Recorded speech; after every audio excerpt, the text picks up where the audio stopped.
In a few minutes, we're going to share our vision for the future. And with all the scrutiny and public debate, some of you might be wondering why we're doing this right now. The answer is that I believe that we're put on this earth to create. I believe that technology can make our lives better, and I believe that the future won't be built on its own. It will be built by those who are willing to stand up and say, this is the future we want, and I'm going to keep pushing and giving everything I've got to make this happen. Now, I know that some people will say that this isn't a time to focus on the future.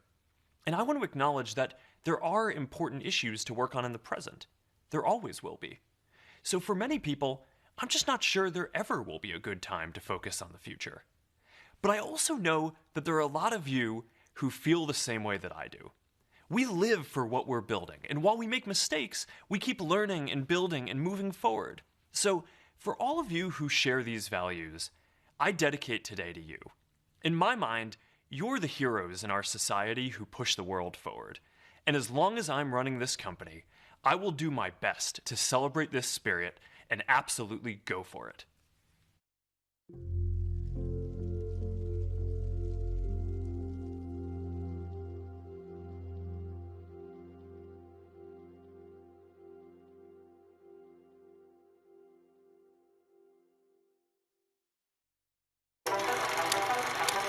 We always ask, where is the future going to take us?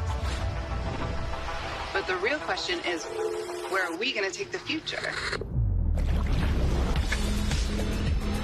There are no closed doors, no walls. Holy mackerel, this is unbelievable. We may have brain surgeons in Edinburgh operating on patients in New Zealand. You'll send emotions, feelings, memories. Imagine a world where we are represented the way we want to be.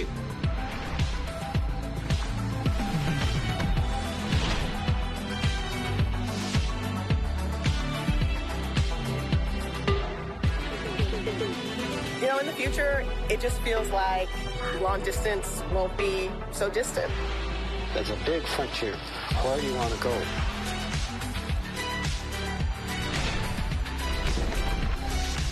And we're just getting started. Appreciate the past, utilize the present, but don't be afraid to create the future.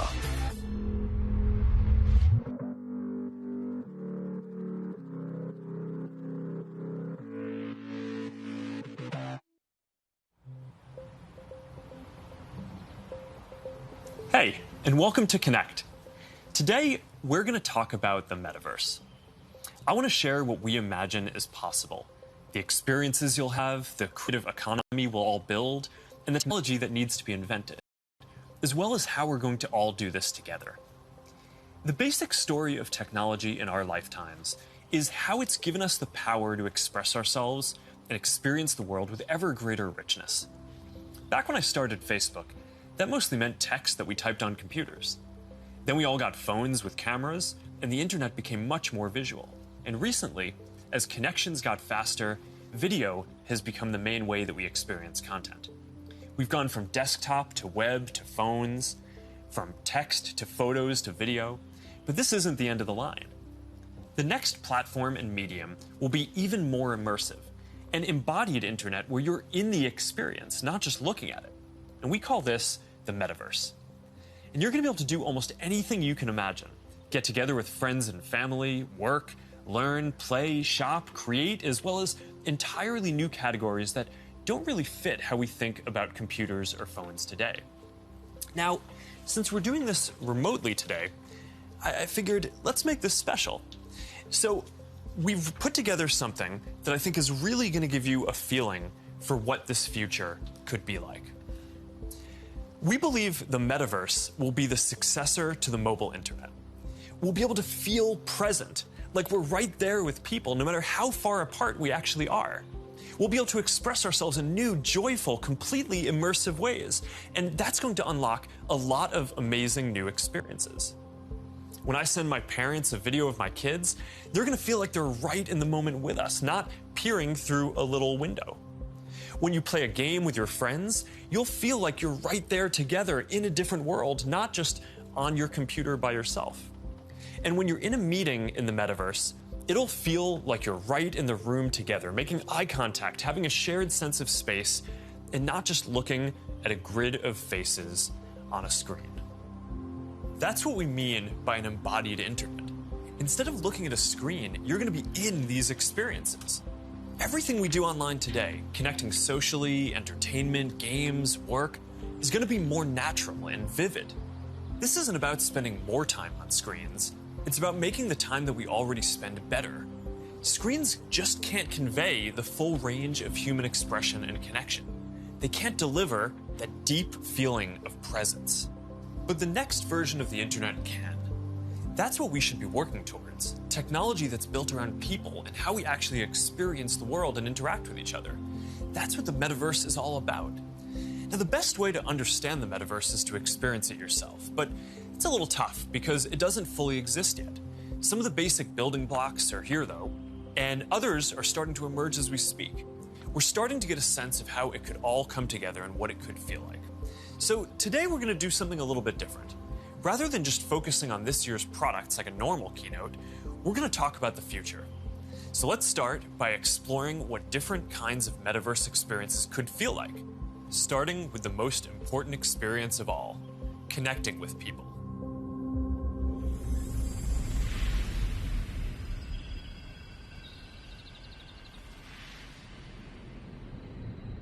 Imagine you put on your glasses or headset and you're instantly in your home space. It has parts of your physical home recreated virtually, it has things that are only possible virtually, and it has an incredibly inspiring view of whatever you find most beautiful. Hey, are you coming? Yeah, just gotta find something to wear.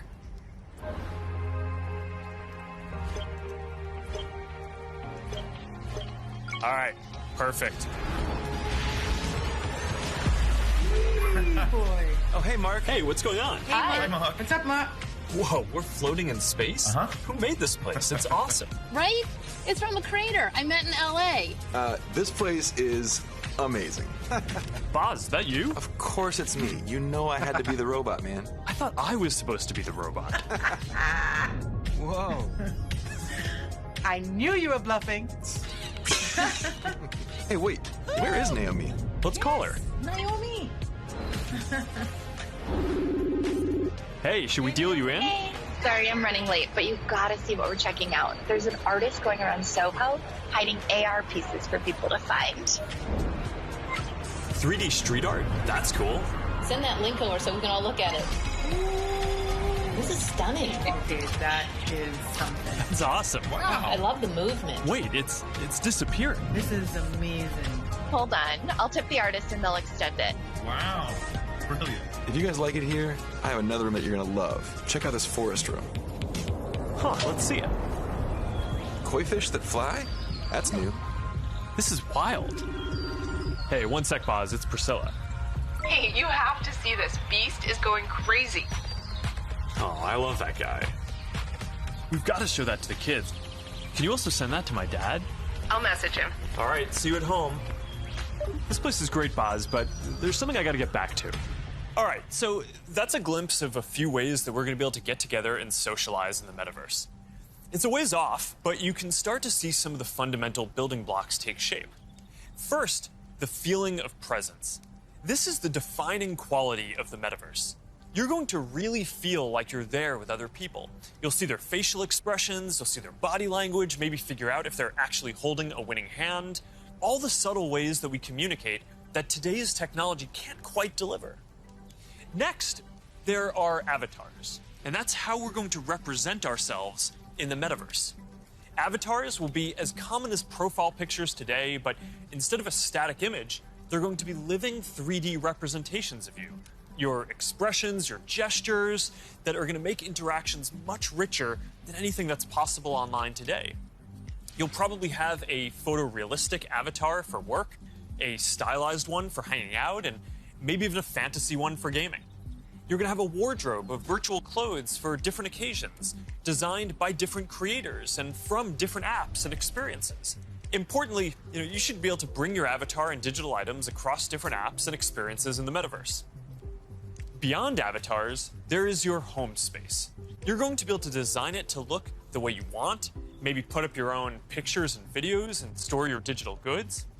You're going to be able to invite people over, play games, and hang out. You'll also even have a home office where you can work. Your home is your personal space from which you can teleport to anywhere you want. Now, speaking of teleporting, there are going to be all kinds of different spaces that people make. Rooms like the ones that we just saw, but also games and whole worlds that you can teleport in and out of whenever you want. Teleporting around the metaverse is going to be like clicking a link on the internet. It's an open standard. In order to unlock the potential of the metaverse, there needs to be interoperability. And that goes beyond just taking your avatar and digital items across different apps and experiences, which we are already building an API to support. You want to know that when you buy something or create something, that your items will be useful in a lot of contexts, and you're not going to be locked into one world or platform. You want to know that you own your items, not a platform. Now, this is going to require not just technical work, like some of the important projects that are going on around crypto and NFTs in the community now. It's also going to take ecosystem building, norm setting, and new forms of governance. And this is something that we're really going to focus on. Privacy and safety need to be built into the metaverse from day one. You'll get to decide when you want to be with other people, when you want to block someone from appearing in your space, or when you want to take a break and teleport to a private bubble to be alone. You're going to be able to bring things from the physical world into the metaverse. Almost any type of media that can be represented digitally, photos, videos, art, music, movies, books, games, you name it. Now, lots of things that are physical today, like screens, will just be able to be holograms in the future. You won't need a physical TV, it'll just be a $1 hologram from some high school kid halfway across the world. And you'll be able to take your items and project them into the physical world as holograms in augmented reality too. You're going to be able to move across these different experiences on all kinds of different devices, sometimes using virtual reality so you're fully immersed, sometimes using augmented reality glasses so you can be present in the physical world as well, and sometimes on a computer or phone so you can quickly jump into the metaverse from existing platforms. There are going to be new ways of interacting with devices that are much more natural. Instead of typing or tapping, you're going to be able to gesture with your hands, say a few words, or even just make things happen by thinking about them. Your devices won't be the focal point of your attention anymore. Instead of getting in the way, they're going to give you a sense of presence in the new experiences that you're having and the people who you're with. Now, these are some of the basic concepts for the metaverse. And while this may sound like science fiction, we're starting to see a lot of these technologies coming together. In the next 5 or 10 years, a lot of this is going to be mainstream. And a lot of us will be creating and inhabiting worlds that are just as detailed and convincing as this one on a daily basis. So even though it's still a long way off, we're starting to work on some of these foundational concepts today. Horizon is the social platform that we're building for people to create and interact in the metaverse. One part of this is Horizon Home, which is our early vision for a home space in the metaverse.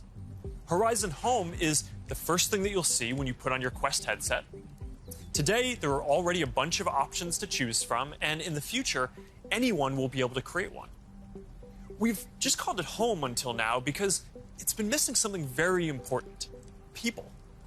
Soon, we're going to be introducing a social version of Home, where you can invite your friends to join you as avatars. You'll be able to hang out, watch videos together, and jump into apps together. Then, there is Horizon Worlds, which is where you can build worlds and jump into them with people. Horizon is designed to make it possible for everyone to create, and we're already seeing people build some really interesting experiences, from creating new games together to throwing surprise parties in VR that family and friends around the world can join. We started rolling out Horizon Worlds in beta last year, and we're adding more people and more worlds every day. And we also just launched Horizon Workrooms earlier this year for collaboration. Beyond Horizon, we're also making it easier to communicate with your friends across different layers of reality. This year, we're bringing messenger calls to virtual reality. You're going to be able to invite your friends to a messenger call, and soon you'll be able to explore somewhere together or join a game. Now, these are the kinds of tools that need to get built so that you can jump into the metaverse with your friends from anywhere. And they're going to unlock some pretty amazing experiences. Now, let's move on from some of these basic concepts and people just connecting to a completely different set of experiences around entertainment and gaming.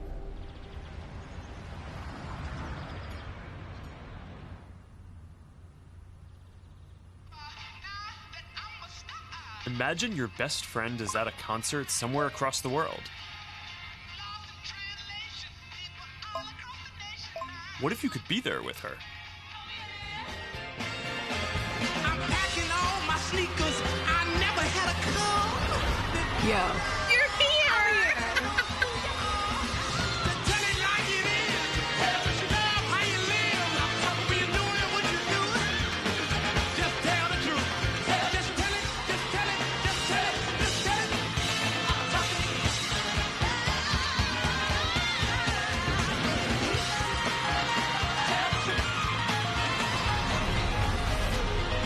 After party passes? Yes!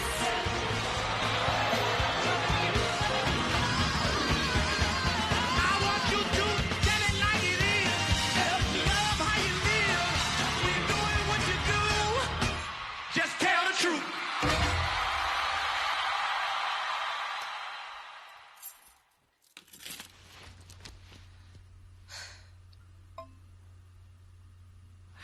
Jumping in now. What if there was an after party that anyone could go to, no matter where they were? This is wild.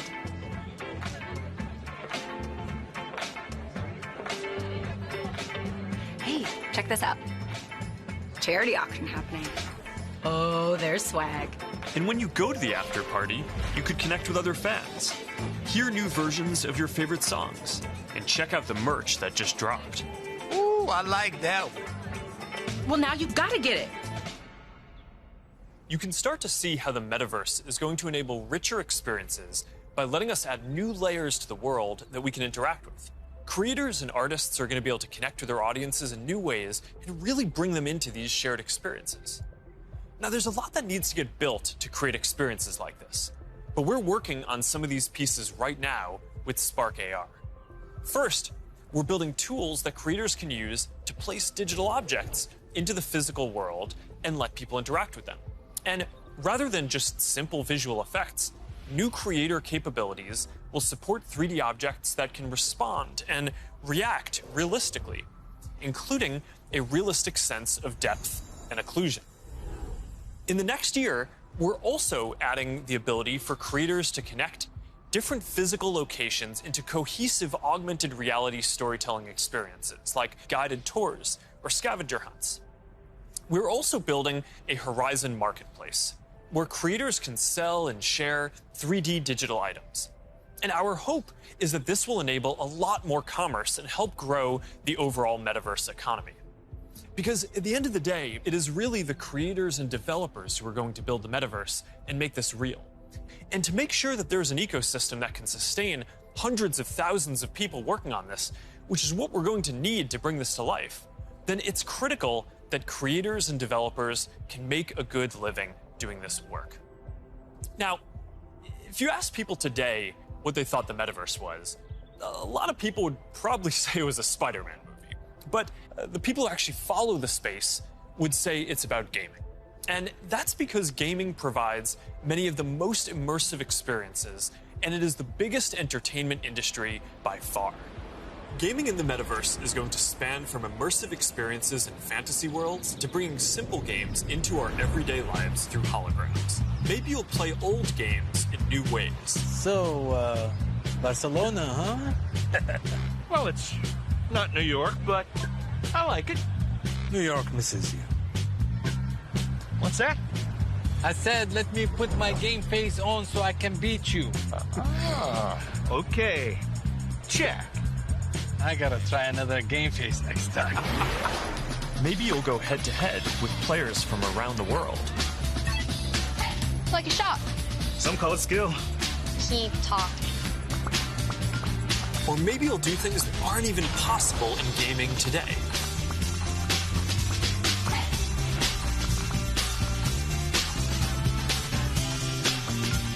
Hey, Mark, down for a VR foiling sesh? Now this is more my style. Classic look. All right. Nice. Oh, nice choice, Mark. Ready to shred. All right, here we go. Whoa. Whoa, hang in there, Mark. That's not good. Hit this section, boom. All right, backflip. Yoo-hoo! I've got an idea. Hey, where are you going? Gotta pump it to jump it. What? I didn't even know that was an option. Oh, you're not gonna catch me now. Take that, unicorn. Oh, Tube City! Kai, you're out of control. Don't worry, I'll let you win next time. All good.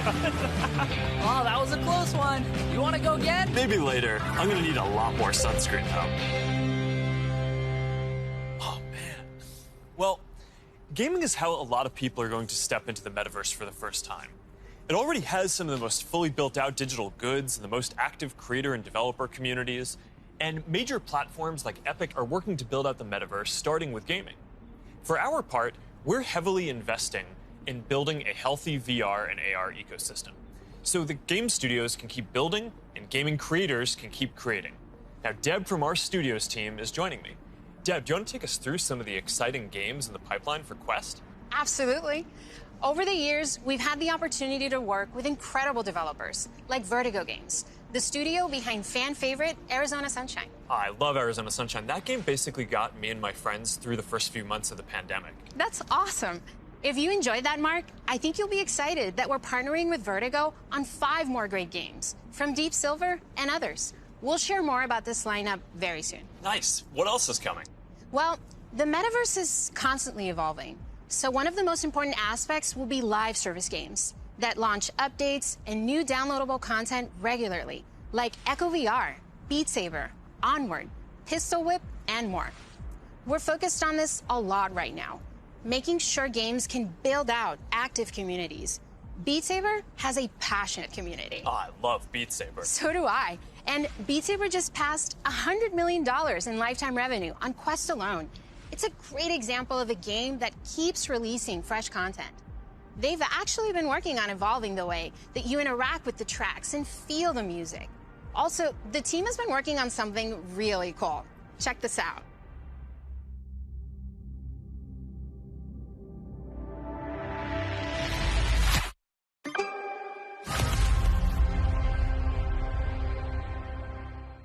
I can't wait to play this. And they keep partnering with incredible artists to release new music packs all the time. Did you play the Billie Eilish music pack last month? A little more than I should have. I probably should have been working more on this metaverse presentation. Well, they have a great lineup of artists for 2022. And there's one more epic surprise before the end of the year. So stay tuned. Okay, have you played Population 1? I mean, yeah, I love the game so much that... For those who haven't, Population 1 is a thrilling battle royale that is only possible in VR. Since its launch at Connect last year, it has become one of the highest earning games on Quest and the biggest multiplayer FPS on the platform. You can have up to 24 people in at once for a match. We're super excited to keep launching big updates, like an all-new autumn event later in November and a Winter Wonderland update in December.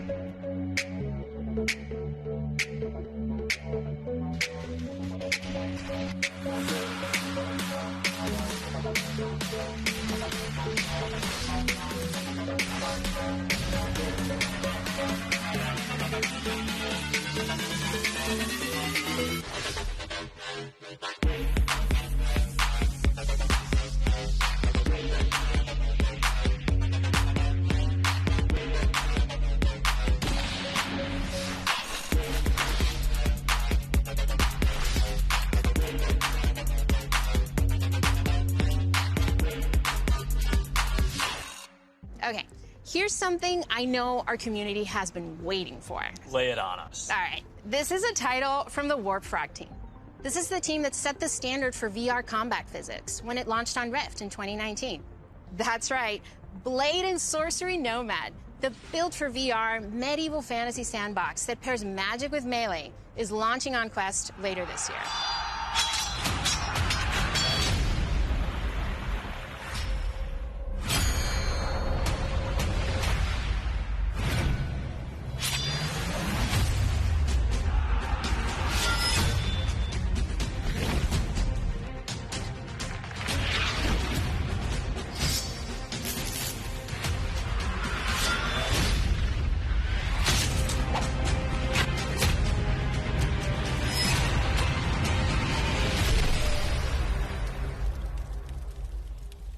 For more gaming updates, look out for the 2022 Oculus Gaming Showcase. It's going to be loaded with news you won't want to miss.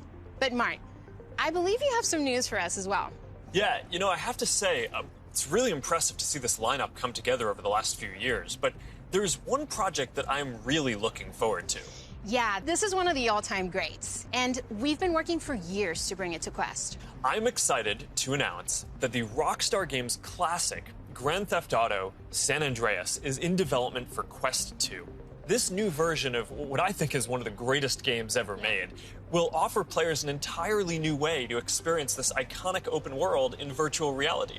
That's it, Mark. I'm moving to the metaverse. All right, thanks, Deb. This is going to be amazing. Now, a lot of the most interesting games out there take advantage of how you can move around physically. Being able to look anywhere, move freely, it's just a fundamentally different experience from staring at a screen. This quality of being physically embodied and able to interact with the world and move around inside it, that opens up some completely new experiences that didn't really make sense before on 2D phones or computers. And one example that we are seeing take off is fitness. And speaking of that, I think it's time for my workout. A lot of you are already using Quest to stay fit. It lets you work out in some completely new ways. It's kind of like a Peloton, but instead of a bike, you just have your VR headset, and with it, you can do anything from boxing lessons to sword fighting to even dancing.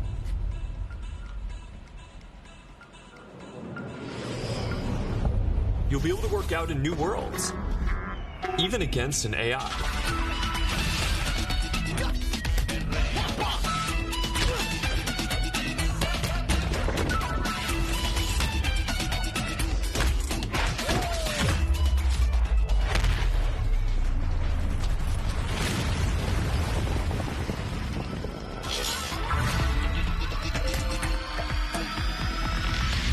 Maybe you'll get some friends together for some 3-on-3.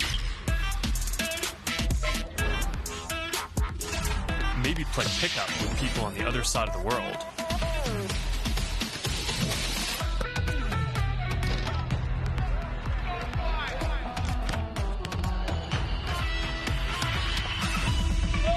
Or imagine your Facebook cycling group does an AR charity ride. Let's go! Complete with a leaderboard. Maybe you'll be able to train with the best, like you're right there with them. Like Lee Kiefer, Olympic gold medalist. On guard. Fence. Don't be scared this time.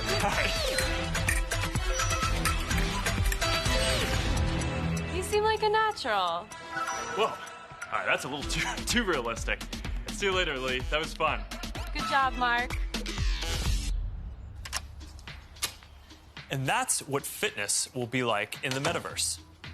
Now, I think we're going to see a lot more unique experiences emerging around fitness that take advantage of the full immersion in interactive training. Speaking of which, Supernatural just added boxing to its lineup, FitXR has new fitness studios coming next year, and Player 22 by Rezel, which is currently used by pro athletes, is adding guided and hand-tracked bodyweight exercises soon. We're making a fitness accessories pack that makes Quest 2 more comfortable with controller grips for when things get a bit intense and a facial interface that you can wipe the sweat off of, making your sessions more comfortable. And that's all coming next year. But enough with the fun and games. It's time for everyone's favorite, work. Over the last year and a half, a lot of us who work in offices have gone remote. And while I miss seeing the people I work with, I think remote work is here to stay for a lot of people. So we're going to need better tools to work together. Let's take a look at what working in the metaverse will be like. Imagine if you could be at the office without the commute. You would still have that sense of presence, shared physical space, those chance interactions that make your day all accessible from anywhere. Now imagine that you have your perfect work setup and you can actually do more than you could in your regular work setup. And on top of all that, you can keep wearing your favorite sweatpants. Looking good. Let's get together real quick for a debrief.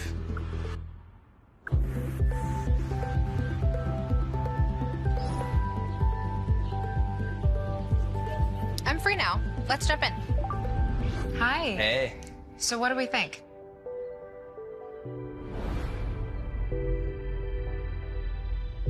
I think it's ready. Great. I'll prep it for the presentation. All right, good luck. Imagine a space where you can tune out distractions and focus on the task at hand. And when you're ready to share what you've been working on, you can present it as if you're right there with the team. Wait, where's Mark? I think he's in the middle of something. You can already see some of these elements in Horizon Workrooms, which we launched a couple of months ago. Later this year, we plan to introduce room customization, so you can put your own logos and posters in your workrooms. We're also introducing a new office space in Horizon Home, for when you want your perfect workspace to do some focused work or just cross a few things off your to-do list. We're also announcing 2D progressive web apps for the Quest Store, and as a new developer frameworks, they're easier to build. So you can drop in and check on a work project while you're in VR using services like Dropbox, Slack, or stay connected with Facebook and Instagram. This starts bringing more of your 2D internet services into the metaverse. And as we've focused more on work, and frankly, as we've heard your feedback more broadly, we're working on making it so you can log into Quest with an account other than your personal Facebook account. We're starting to test support for work accounts soon, and we're working on making a broader shift here within the next year. I know this is a big deal for a lot of people. Not everyone wants their social media profile linked to all these other experiences, and I get that, especially as the metaverse expands. And I'll share more about that later. But I'm genuinely optimistic about work in the metaverse. We know from the last couple of years that a lot of people can effectively work from anywhere. But hybrid is going to be a lot more complex, when some people are together and others are still remote. So giving everyone the tools to be present, no matter where they are, whether as a hologram sitting next to you in a physical meeting or in a discussion taking place in the metaverse, that's going to be a game changer. I think this could be very positive for our society and economy. Giving people access to jobs in more places, no matter where they live, will be a big deal for spreading opportunity to more people. Dropping our daily commutes will mean less time stuck in traffic and more time doing things that matter. And it'll be good for the environment.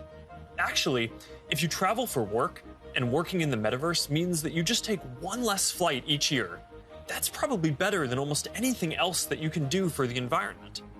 I think working in the metaverse is going to feel like a huge step forward.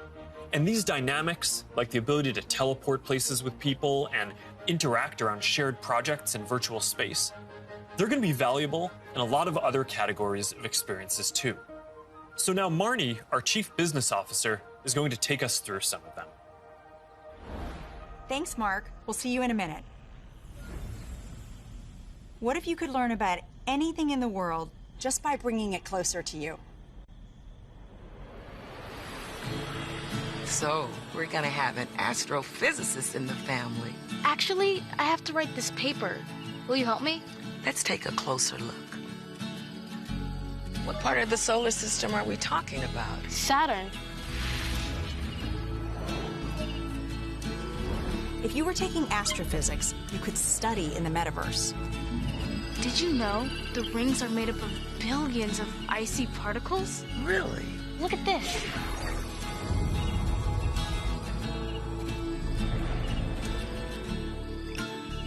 You ready to do that paper now, right? Yeah.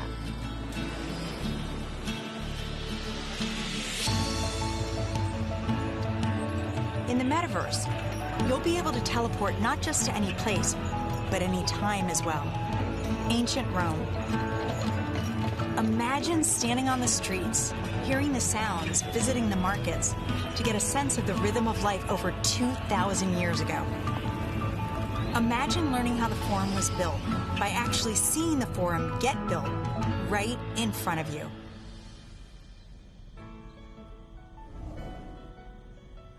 Hi, everyone.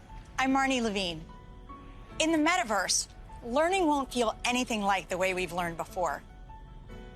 With a headset or glasses, you'll be able to pull up schematics for your studying, or maybe even the service manual for a vehicle you're learning to repair. Let's say you're a med student or a doctor. With apps like OSO VR, you can learn new techniques in surgery firsthand, practicing until you get it right. Or if you're studying Earth science, you could swim through the Great Barrier Reef, get up close to Earth's mightiest insects with your instructor, David Attenborough, whose VR documentary is playing now in Oculus TV. This is a world of intrigue, a world of wonder, a secret world hidden to the human eye. Explore the extraordinary world of Micro Monsters 3D with me, David Attenborough. This is just one of the ways we're going to learn in the future. But in order to get there, we're going to need to help build the skill sets of the people who build these experiences. So we're setting aside $150 million to train the next generation of creators to build immersive learning content and increase access to devices. And to help more creators make a living building AR effects using Spark AR, we're going to establish a professional curriculum and certification process, make it easier to monetize, and put our Spark AR curriculum on Coursera and edX. Thanks, Marnie. So that's a glimpse of the kinds of experiences that you might have in the metaverse. From connecting with friends, to gaming and entertainment, to work and education, and creation and commerce. Now, let's talk about how creators and developers are going to build all of this, and about the economy that we all need to create. The last few years have been humbling for me and our company in a lot of ways. One of the main lessons that I've learned is that building products isn't enough. We also need to help build ecosystems so that millions of people can have a stake in the future, can be rewarded for their work, and benefit as the tide rises, not just as consumers, but as creators and developers. But this period has also been humbling because as big of a company as we are, we've also learned what it is like to build for other platforms. And living under their rules has profoundly shaped my views on the tech industry. Most of all, I've come to believe that the lack of choice and high fees are stifling innovation, stopping people from building new things, and holding back the entire internet economy. We've tried to take a different approach. We want to serve as many people as possible, which means working to make our services cost less, not more. Our mobile apps are free. Our ads business model is an auction which guarantees every business the most competitive price possible. We offer our creator and commerce tools either at cost or with modest fees to enable as much creation and commerce as possible. And it's worked. Billions of people love our products.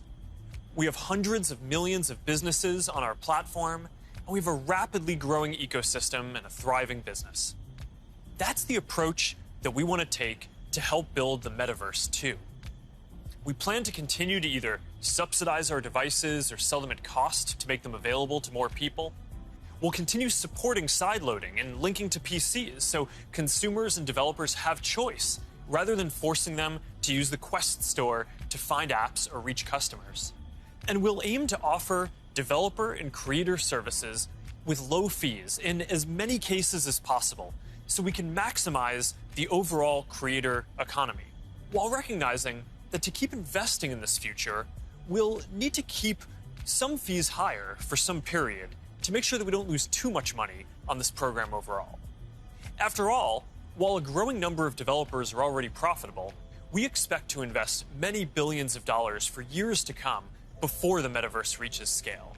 Our hope, though, is that if we all work at it, then within the next decade, the metaverse will reach 1 billion people, host hundreds of billions of dollars of digital commerce, and support jobs for millions of creators and developers. We'll try to lay out how some of this commerce model will work, but I also want to be upfront about the fact that there's a ton that we just don't know yet. What I can tell you, though, is that we are fully committed to this. It is the next chapter of our work, and we believe for the internet overall. And our strategy and track record show that we will do everything we believe is sustainable to grow the community, the creator economy, and the developer ecosystem. And to tell us more about all of that, here's Vishal, our head of metaverse products.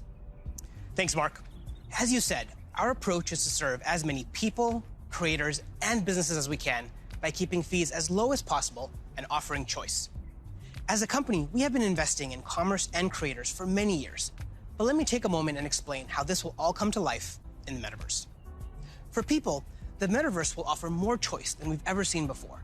And most importantly, there'll be a real sense of continuity where the things you buy are always available to you. Today, much of what you buy on the internet is inside a single app, website, or game. You might buy a custom skin for your gaming avatar, but you can't take it with you when you move to a new space. In the physical world, that would be the equivalent of buying your favorite sports team's jersey and never be able to wear it outside the stadium. In the future, you will be able to buy digital clothes for your avatar and then wear them into the metaverse more broadly. For creators, our goal is to provide a way for as many creators as possible to build a business in the metaverse. One thing we've learned from today's digital platforms is that we can't artificially limit innovation. We need to enable as many different types of creators as possible to unlock the best ideas. There will be many different kinds of creators in the metaverse. Creators who make digital objects, creators who offer services and experiences, and those who build entire worlds like game creators do today. We also want creators to have the biggest possible audiences. If a creator designs a signature effect to surround avatars, their fans should be able to buy it and then visit different spaces to show it off to their friends. Frankly, if a creator builds any experience, all of their fans should be able to enjoy it. Businesses will be creators too, building out digital spaces or even digital worlds. They'll sell both physical and digital goods, as well as experiences and services. And they'll be able to use ads to ensure the right customers find what they've created. Speaking of buying things, we're also exploring new types of ownership models and entitlements to ensure people feel confident that they actually own something. This will make it easier for people to sell limited edition digital objects like NFTs, display them in their digital spaces, and even resell them to the next person securely. In short, the metaverse will remove many of the physical constraints we see on commerce today and make entirely new businesses possible. While this is very exciting, the metaverse is all about co-creating. We're building this together with creators, developers, and entrepreneurs. So today, I've asked Jackie Aina to join me to start a conversation about what might be possible. Jackie is a beauty creator who launched her own lifestyle brand on Instagram called Forever Mood, where she sells candles with scents like cuffing season and partners with major brands on makeup drops. So let's meet Jackie in her space. Here we are in this digital space, totally inspired by you and all the things that you love. Jackie, I've been such a big fan of yours for such a long time. Tell me a bit about how you got started in social media. So, rewind back to 2009. As it pertains to like beauty, I would go to like a makeup counter or go makeup shopping, and I always felt rejected, always felt othered. So I got so frustrated that eventually I was like, you know what? Not only am I gonna like not listen to them, but I'm gonna show other people how I'm making it work with my skin tone too. How did you go from creating content, creating videos, to a product? You just, have a brand called Forever Mood. It's huge on Instagram shopping. So Forever Mood was not only a bit of a love letter to me and my relationship with my mom. That's how we bond, was through fragrance ever since childhood. But it's been doing amazing, and we've actually been getting a lot of support. Jackie, this space is pretty magical, and I know it kind of reflects the stuff you love. Like, tell me a bit about what you love and why this represents you. Okay, so first thing, color is everything. I love pastels. You can see it in the brand. You can see it like a lot of times in what I wear. With the metaverse, when we're curating collections or even just brainstorming, this would be a great way to like gather us all together and literally kind of create atmospheres and environments and moods to just kind of enhance creativity. And then if I can invite people, it would be like inviting them in my home. You know what I mean? It'd be like bringing them into a piece of me. So I would want them to feel some of the things that I feel when I step into my house or when I light my candles. Interacting with people in comments and having a conversation is a way to kind of get your fan excited about interacting with you, but also you feel like you get a connection to your community. Too. Yeah. And so this idea of reaching kind of into the comment section and pulling a fan in and having a conversation is pretty powerful. And it humanizes that person on the other end, of that comment. And I think there's a really interesting opportunity to think about how we build community and how we engage with our fans in a really deep way, as opposed to just through a comment box.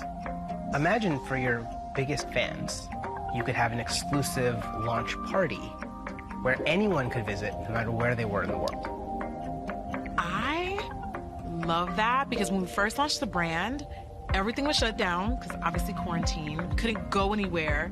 And I had this idea of doing like pop-ups for Forever Mood where we would have a room inspired by each scent. And now, anyone from anywhere in the world could come and feel what you just described. Have that feeling, have that sense, really get into that mood. Also, you have your greatest fans, the people that care a lot about you, the ability to reach new customers, use advertising to keep growing your business. And you could also drop an exclusive product in the metaverse, where only available to your most ardent fans who paid special access to get to that product. That's dope. Commerce is going to be a big part of the metaverse. You'll be able to sell both digital and physical products. The butterfly effect transports us someplace magical.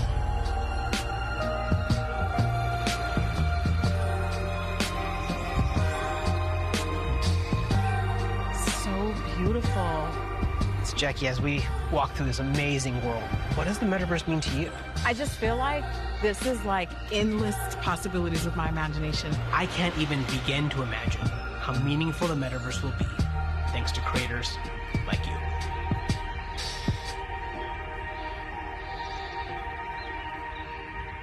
There's a lot here to be excited about. Just like the internet today, more people are going to have the freedom to find a business model that works for them, whether that's custom work, tipping, subscriptions, ads, or other monetization tools that may only make sense in the metaverse. Now think about how many people make a living on the internet today, and how many of those jobs just didn't even exist a few years ago.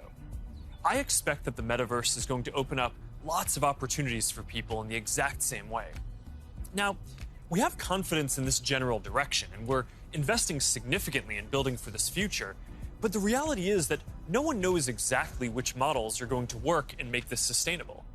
So we're going to approach this with humility and openness, and we're going to work with anyone whose efforts will help bring the metaverse to life. So now Boz is going to join us to talk about what people are already building for the metaverse and what kinds of tools we can create to help out.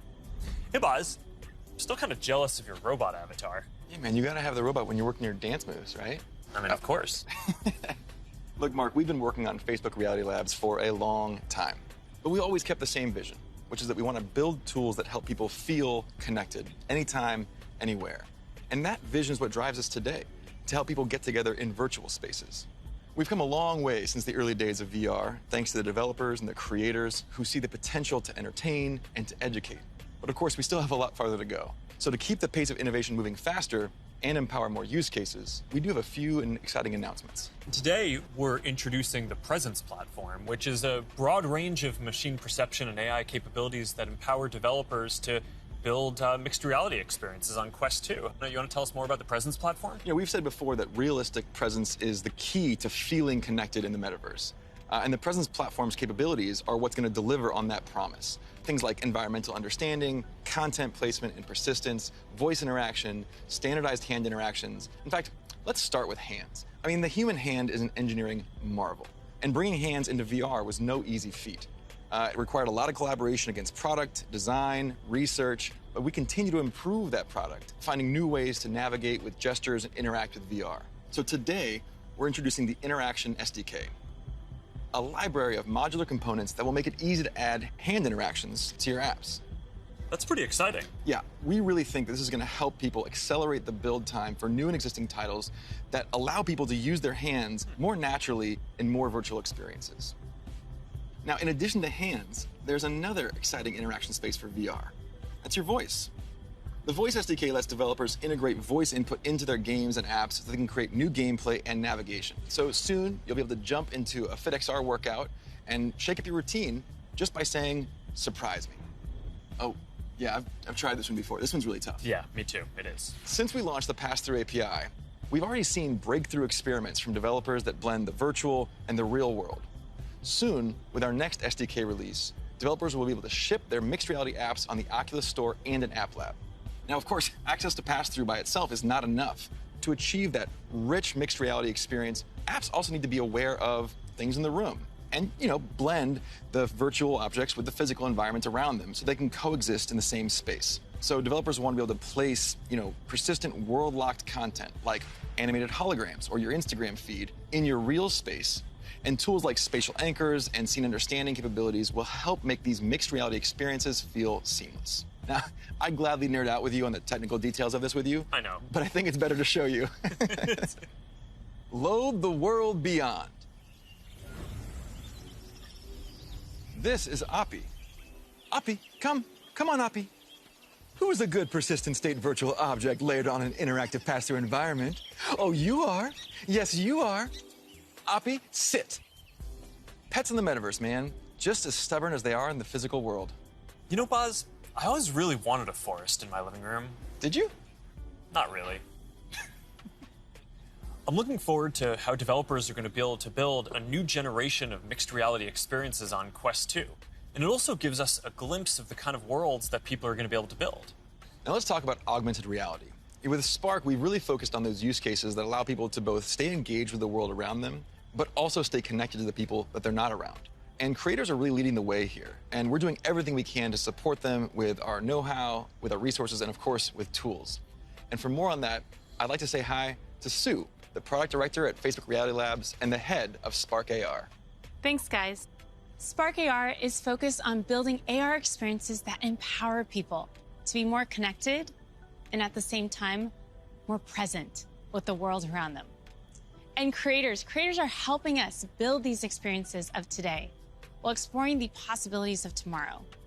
Fundamentally, we're democratizing AR creation and enabling a global community with the tools and knowledge necessary to develop the AR content and experiences that people love to use. Programs like AR Curriculum enrolled over 22,000 creators in less than a year, and we're adding additional programming to support more advanced creators. And the depth and breadth of content would not be possible without these creators. In 1 week alone, you'll see effects that bring moments like landing on Mars or the launch of a new album to life, all by tapping into everyone's imaginations. We're also powering experiences across Facebook, so imagine playing that AR battleship game from your phone with a friend in the metaverse or on an augmented call. How cool, right? Right now, we have over 600,000 creators in our community with diverse needs and motivations for using AR to engage with their fans and audiences. We know people, more than 700 million monthly across the Facebook family of apps, are already using AR a ton.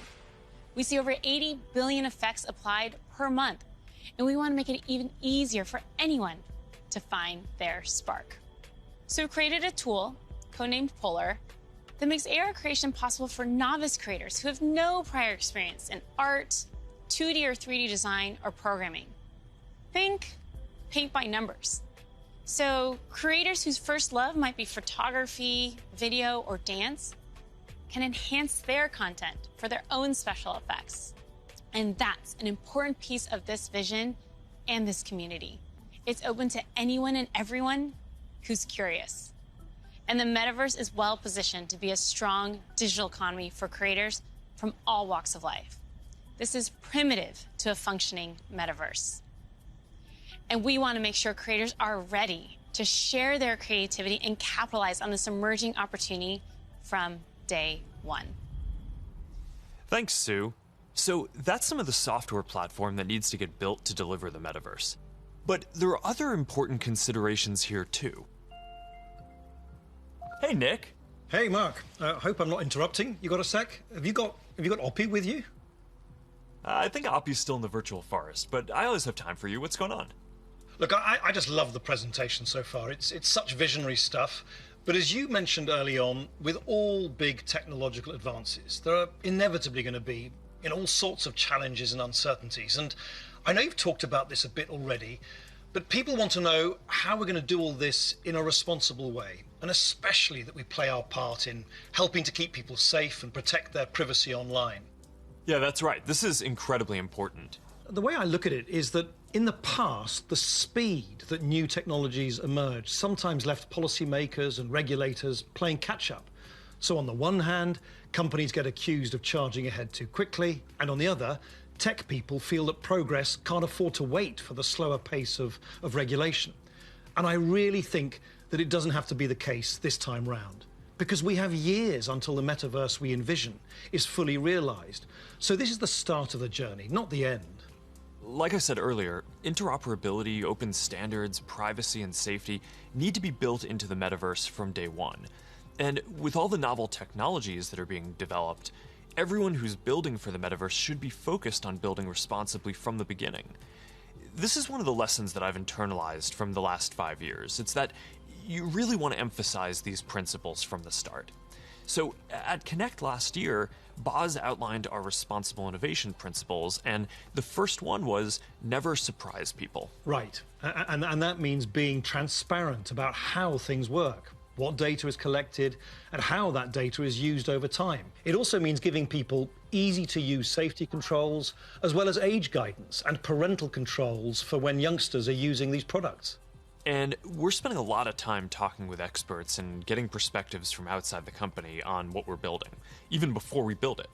And this is about designing for safety and privacy and inclusion before the products even exist. And one example is what we're doing with Project Aria, our research device that helps inform the AR glasses that we're building. We're also funding external research on this. You know, last year we announced grants for research on the impact of AR, VR, and smart devices on people who aren't currently using them, especially communities whose perspectives have often been overlooked, as well as best practices for creating inclusive environments in virtual spaces. And this year, we're opening up support for even more research because we need those independent perspectives to make sure that we're living up to another one of our principles, consider everyone. And that point is so important because this is a collaborative exercise. And in particular, we need to make sure the human rights and civil rights communities are involved. So these technologies are built in a way that's inclusive and empowering. One of the advantages of starting right now is that we can collaborate with people at the very early stages of development, like what we're doing through the new fund that you announced a few weeks ago. Yeah, the XR Programs and Research Fund. It's a 2-year, $50 million investment in programs and external research with organizations all over the world, like Howard University, Women in Immersive Tech, Africa No Filter, and universities in Seoul, Hong Kong, and Singapore. And this is crucial because, as we've said, the metaverse isn't something we're building so much as it's something we're building for. Across the industry, we need to bring that same imagination and commitment to building for interoperability, openness, safety, and privacy as we do for all the other product aspects of the metaverse. These have to be fundamental building blocks, just like the other software and experiences that we've been talking about. Right. All right, thanks, Nick. So, one thing that we haven't talked about much yet is the future of hardware that will help bring the metaverse to life. We're working on multiple new products to advance the state of the art, unlock richer social interactions, and make it a lot easier to be productive. That must be Angela, our head of VR devices. Hey, Angela. Hey, Mark. Is that what I think it is? I sure hope it is. All right, come on in. So, what do you think is the most exciting thing that we're working on right now? That's hard to say. You know, we have such an exciting pipeline. But next year, we are releasing a new product that will push the boundaries of VR even further. We've codenamed it Project Cambria. So, this isn't the next Quest. It's going to be compatible with Quest, but Cambria will be a completely new, advanced, and high-end product, and it'll be at the higher end of the price spectrum, too. Our plan here is to keep building out this product line to release our most advanced technology before we can hit the price points that we target with Quest. All right, so let's talk about some of the new advances here. Yeah, sure. There's a ton of new tech going into Cambria. For example, your avatar will be able to make natural eye contact and reflect your facial expressions in real time. This way, people you're interacting with will have a real sense of how you're actually feeling. It does mean building more sensors into a form factor that's comfortable to wear for a while. And because we want VR to be for everyone, we also have to make sure avatars represent a diverse set of human facial features and skin tones, as well as paying attention to things like glasses and beards that might get in the way of some of the sensors. So that's going to be a big step forward for social presence, and I'm really glad that we're focused on making it inclusive from the start. Now, what about unlocking more mixed reality experiences? I mean, imagine working at your virtual desk with multiple screens while seeing your real desk so clearly that you can pick up a pen and write notes without taking your headset off. Or, you're doing a workout with a virtual instructor in your living room. It's going to be so cool. We're already seeing the potentials of these kinds of experiences today as people are building for our pass-through API. But with Cambria, we'll be taking this to the next level with high-resolution, colored, mixed reality pass-through. We essentially combine an array of sensors with reconstruction algorithms to represent your physical world in the headset with a sense of depth and perspective. Now, we're still a ways away from exactly matching what our eyes see in the physical world, but we're pretty encouraged by how far we've been able to advance the pass-through experience so far. Definitely, but we also need to push the visuals to the next level. So let's talk about the progress that we're making on optics. Yeah, we're pushing the limits of display technology and form factor with something called pancake optics. They essentially work by folding light several times over to achieve a slimmer profile than current lenses. Now, with several optical layers, we'll need to precisely control every aspect of design and fabrication to achieve that high-quality, artifact-free display and really just deliver the best optics ever in one of our headsets. That's pretty awesome. But let's make sure that we leave some of the good stuff for next year's release, too. All right, now, I'm excited to keep building out this new product line over future generations so we can keep getting our most advanced technology into people's hands even before we can get it into our Quest product line. That's our goal. We're starting to work with developers to build experiences for Cambria as we speak, and we're looking forward to sharing so much more with y'all next year. Sounds good. Now, beyond virtual reality, we are also focused on the hardware to make true augmented reality possible.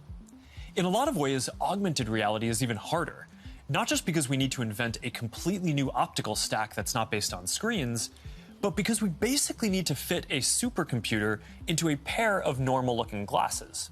So we're approaching this problem from two directions. First, how much technology can we pack into a pair of normal, great-looking glasses today? And second, how do we take the long-term tech stack to do everything and keep miniaturizing and improving it until it fits into a pair of normal, good-looking glasses? On the first path, last month we launched Ray-Ban Stories, our first smart glasses in partnership with EssilorLuxottica. They're not full AR glasses yet, but they let you take pictures and videos, listen to music, and take phone calls while you're out looking at the world instead of down at your phone. And we built leading privacy features into the glasses, like the LED light whenever you're recording, which phones don't even have. And we delivered this in the iconic Ray-Ban style for just $299. These are all steps along the path to an embodied internet. But the ultimate goal here is true augmented reality glasses, and we've been working on that too. And today, I want to show you an experience that we've been working on for Project Nazare, which is the codename for our first full augmented reality glasses. Here, you'll see you're chatting with friends on WhatsApp and planning a game night. You can select a game, and then, as you walk over to your kitchen, you can easily just put your game onto the table and you're off. And that's the kind of experience that augmented reality will unlock. There's a lot of technical work to get this form factor and experience right.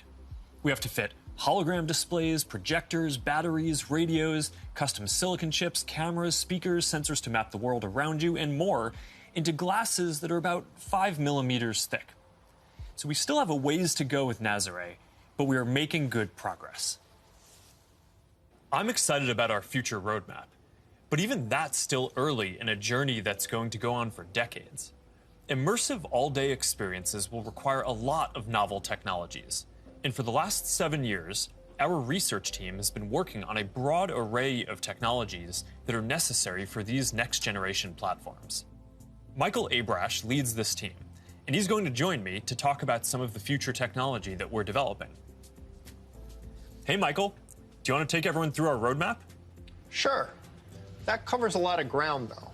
It's going to take about a dozen major technological breakthroughs to get to the next-generation metaverse, and we're working on all of them. Displays, audio, input, haptics, hand tracking, eye tracking, mixed reality sensors, graphics, computer vision, avatars, perceptual science, AI, and more. Yeah, you're right. That's a lot. We probably only have time for a couple right now. You want to pick a few? Well, I think the metaverse is really going to be first and foremost about connecting people. So I'd say let's start with avatars. Yeah, I agree. The goal here is to have both realistic and stylized avatars that create a deep feeling that we're present with people. Exactly, and we've shown codec avatars before. Well, what can your face do? Can you show us? Well, I've always hoped you would ask me that question. And it's a remarkable experience to see codec avatars in VR, and photorealistic avatars will be a huge breakthrough. But they're only part of the picture. Yeah, because you're not always going to want to look exactly like yourself. That's why people shave their beards, dress up, style their hair, put on makeup, or get tattoos. And of course, you'll be able to do all of that and more in the metaverse. So this next video shows how we're making progress on part of that with hair and skin rendering and relighting for 3D avatars. She's going for a medical field. I think she was interested into... Now, I want to point out this technology is still very definitely research, but it shows the really high level of fidelity that avatars are ultimately going to need to reach. Notice that you can see the individual pores on his skin. Now, clothing is another important way to express yourself. And whether you want to simulate your actual garments, say you're making a quick call with your grandmother, or maybe you just want to be wearing a stylish blue Oxford shirt like me, you're going to need the ability to simulate clothing. So here's an early look at hand-cloth interaction. And you can see how the movement of the cloth when the hand touches and stretches it is really remarkably accurate. Now, to use your avatar to teleport to a meeting or sit down for a chat in the metaverse, you'll also need realistic virtual spaces to be with people in. So let's look at that. Contrary to how this looks, this is actually not a video of the physical world. It's a 3D reconstruction of a mock apartment, which I guess just became clear when that bowl took off by itself. Exactly. So what you can see here is that a researcher is moving around various objects on the right, and then on the left you can see the high-fidelity real-time rendering of the space in the moving objects on the left without the researcher. So what's critical here is that this is all happening in real time. That's what's novel here, and that's what differentiates it from CGI. So what we've seen so far is pretty awesome, but we all know what we want. We want the whole package, a full-body avatar in a virtual environment, so you're just there. Last year, we showed our very first full-body codec avatar at Connect. Here to tell you more about our progress since then is Yasser Sheikh. Hi there. My name is Yasser, and I direct the Facebook Reality Research Lab in Pittsburgh. Well, that's not completely true. What you're seeing is actually a rendering of my pre-recorded codec avatar. Over the past couple of years, we've made quite a bit of progress with codec avatars. My avatar can now look left, look right, look up, look down, make facial expressions. Here, you can see Elaine is in VR on the right. You can see her view of Yasser's avatar and the reconstructed real-world space that it's in on the left as she moves around the avatar. What you see on the left is an entirely virtual reconstruction. This gives you a sense of a future in which you'll be able to interact with another person's realistic avatar in virtual reality in real time. Now, preventing others from using your avatar will be critical. That's why, even though this is early stage research, we're already thinking about how we could secure your avatar, whether by tying it to an authenticated account or by verifying identity in some other way. All right, so we've talked about what we're going to be able to see, but of course we also want to be able to actually do things in the metaverse. And while seeing your hands in VR and manipulating virtual objects is a big step forward towards that, then we're going to need an even easier and more intuitive way to interact with virtual content when you're on the go wearing AR glasses.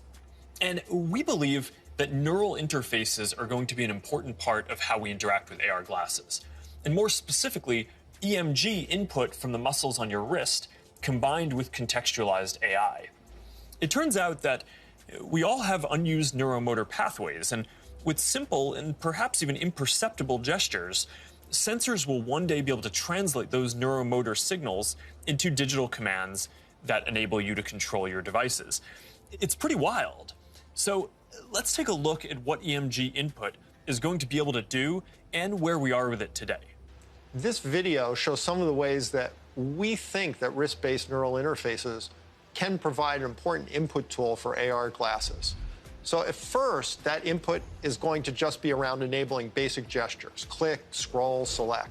But As the technology evolves, EMG input could potentially unlock full-speed typing, and it could give you subtle, personalized controls that you can use in any situation. This is genuinely unprecedented technology. So let's look at an early prototype that shows how it could be used in AR. This experimental UI shows for the first time how EMG input could one day allow you to send a message in AR with your hand resting comfortably at your side without ever having to look at a screen. Notice how the researcher used an overt and highly visible click gesture to send the first message. We've made a lot of progress over the last year, and we're now able to do the same thing with the smallest of movements of the hand. EMG enables this by picking up subtle neuromotor commands with remarkable precision. So basically what you're saying is that you're going to be able to send a text message just by thinking about moving your fingers. That's going to be pretty amazing. But I guess it's just one part of the equation, because the other is AI that understands your context and can give you a simple set of choices based on that context. So let's take a look at an AI interaction model that we've built using Project Aria, our initiative to accelerate research into AR glasses and live maps that we talked about last year. Remember the mock apartment we saw earlier? Well, we've indexed every single object in it, including not only location, but also the texture, geometry, and function of each one. We fed all that information into the Project Aria glasses Ming-Fei is wearing in this next demo. And the reason is to simulate how AR glasses will ultimately be able to access data from a 3D map that will help them identify the real-world objects in the space around you and better understand your context so they can help you. What's happening here is that the glasses are calculating where Ming-Fei is in the room, locating and identifying all the nearby objects based on the index mentioned earlier, and figuring out which of those objects Ming-Fei is interested in by observing her eye movements. That contextual information, in turn, enables the system to offer proactive assistance to Ming-Fei in a variety of ways. Here, the system knows that she may want to turn on the TV, so when she clicks while looking at it, the system turns it on. Ultimately, her AR glasses will tell her what her available actions are at any time. Hey assistant, where's my favorite mug? We're also working on a voice interface that will let you locate any object. Here, the system is displaying the current location of the mug. In the future, it might tell her where it is using speech or text, or it might highlight the location in her glasses. Really, it's an early look at the sort of intuitive, low-friction interface that AI plus EMG input will enable in the future. This is how we'll all be interacting one day. Thanks, Michael. That was awesome. All right, so I hope that gives you a sense of some of the technical challenges that we're working on to deliver deep and immersive experiences in the metaverse. A lot of what we've shown today isn't going to be available in the next year or two. Some of this is still a long way off. But this is some of the most exciting stuff that I've ever gotten to work on, and I'm just incredibly energized to be on this journey with all of you. And there's one more thing that I want to tell you about today. I believe the metaverse is the next chapter for the internet, and it's the next chapter for our company too. So I've been thinking a lot about what this means for our company and who we are as we embark on this journey. We're a company that focuses on connecting people. While most other tech companies focus on how people interact with technology, we focus on building technology so people can interact with each other. One of the reasons I started Facebook was that at the time you could use the internet to find almost anything. Information, news, movies, music, shopping, except for the thing that matters most of all, people. Today, we're seen as a social media company. But in our DNA, we are a company that builds technology to connect people. And the metaverse is the next frontier, just like social networking was when we got started. Facebook was born in a specific time and place, a college campus, the web. It was what we could build at the time to put people back into our experience of technology. But connecting people was always much bigger. From way earlier on, I remember sitting in middle school classes, sketching in my notebooks, ideas that I wanted to code when I got home. And even though I didn't have the skill or technology to build it yet, it was always clear that the dream was to feel present with the people we care about. Isn't that the ultimate promise of technology? To be together with anyone, to be able to teleport anywhere, and to create and experience anything. Yet here we are in 2021, and our devices are still designed around apps, not people. The experiences we're allowed to build and use are more tightly controlled than ever. And high taxes on creative new ideas are stifling. This is not the way that we are meant to use technology. The metaverse gives us an opportunity to change that if we build it well. But it's going to take all of us, creators, developers, companies of all sizes. Together, we can finally put people at the center of our technology and deliver an experience where we are present with each other. Together, we can create a more open platform with more ways to discover experiences and more interoperability between them. And together, we can unlock a massively bigger creative economy. I know the internet story isn't straightforward. Every chapter means new voices and new ideas, and yes, there will be challenges and risks and disruption of established interests. But there will also be opportunities and benefits that we can't even imagine yet. For connection, for creation, for learning, and joy. We'll all need to work together from the beginning to bring the best possible version of this future to life. A future where, with just a pair of glasses, you will be able to step beyond the physical world and into the kinds of experiences that we have talked about today. I've been thinking a lot about our identity as we begin this next chapter. Facebook is one of the most used products in the history of the world. It is an iconic social media brand. But increasingly, it just doesn't encompass everything that we do. Instagram, WhatsApp, Messenger, Quest, now Horizon, Nazare, and more. Building our social media apps will always be an important focus for us. But right now, our brand is so tightly linked to one product that it can't possibly represent everything that we're doing today, let alone in the future. Over time, I hope that we are seen as a metaverse company. And I want to anchor our work and our identity on what we are building towards. We just announced that we are making a fundamental change to our company. We're now looking at and reporting on our business as two different segments. One for our family of apps, and one for our work on future platforms.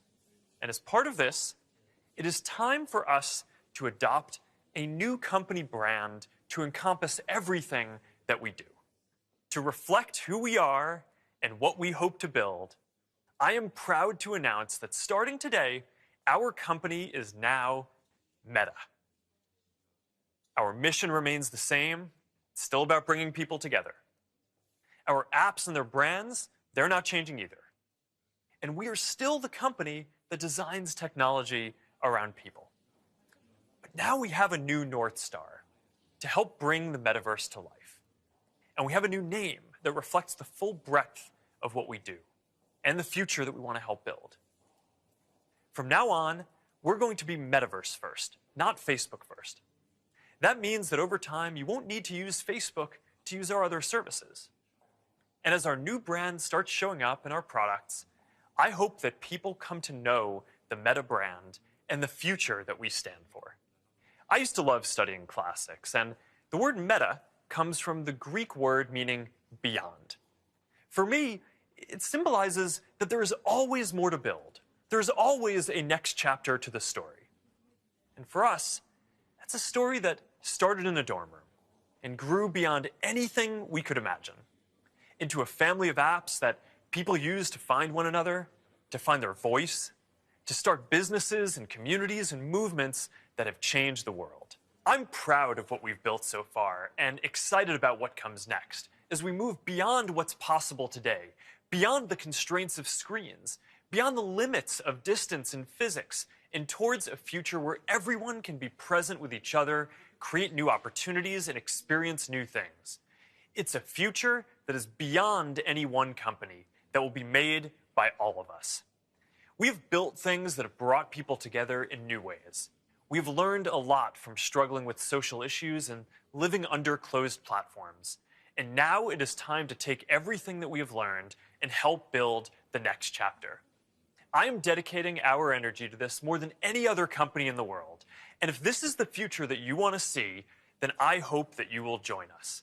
Because the future is going to be beyond anything we can imagine.